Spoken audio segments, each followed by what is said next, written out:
تم نے کیا کیا؟ تم نے اللہ سے جو عہد لیا تھا کہ ہم نماز پڑھیں گے، ہم اللہ کے سامنے آئیں گے ہر روز، اس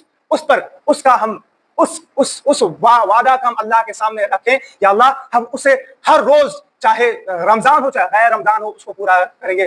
آخر میں اللہ سے دعا ہے کہ یا رب العالمین ہمیں کہنے سننے سے زیادہ عمل کرنے کی توفیق عطا فرما۔ یا رب العالمین ہم نے جو بھی حق بات کی یا اللہ ہم سب کو اس پر عمل کرنے کی توفیق عطا فرما۔ یا اللہ جو بھی ہم سے کوتاہی ہوئی رمضان میں غیر رمضان میں ہر وقت، یا اللہ ان سارے کوتاہیوں کو تو معاف عطا فرما، بے شک وہ رحیم ہے کریم ہے۔ بارک اللہ ولکم فی القرآن الحکیم ونفعنا بالآیات والذکر الحکیم۔ السلام علیکم ورحمۃ اللہ وبرکاتہ۔ الحمد لله رب العالمين والصلاة والسلام على رسول الكريم، أما بعد، قال الله عز وجل في القرآن الحكيم بعد نقول أعوذ بالله من الشيطان الرجيم، بسم الله الرحمن الرحيم، إن الله وملائكته يصلون على النبي يا أيها الذين آمنوا صلوا عليه وسلموا تسليما، اللهم صل على محمد وعلى آل محمد كما صليت على إبراهيم وعلى آل إبراهيم إنك حميد مجيد، اللهم بارك على محمد وعلى آل محمد كما باركت على إبراهيم وعلى آل إبراهيم إنك حميد مجيد۔ عباد الله يرحمكم الله، اتقوا الله، إن الله يأمركم بالعدل والإحسان وإيتاء ذي القربى وينهى عن الفحشاء والمنكر والبغي يعظكم لعلكم تذكرون۔ أقيموا الصلاة۔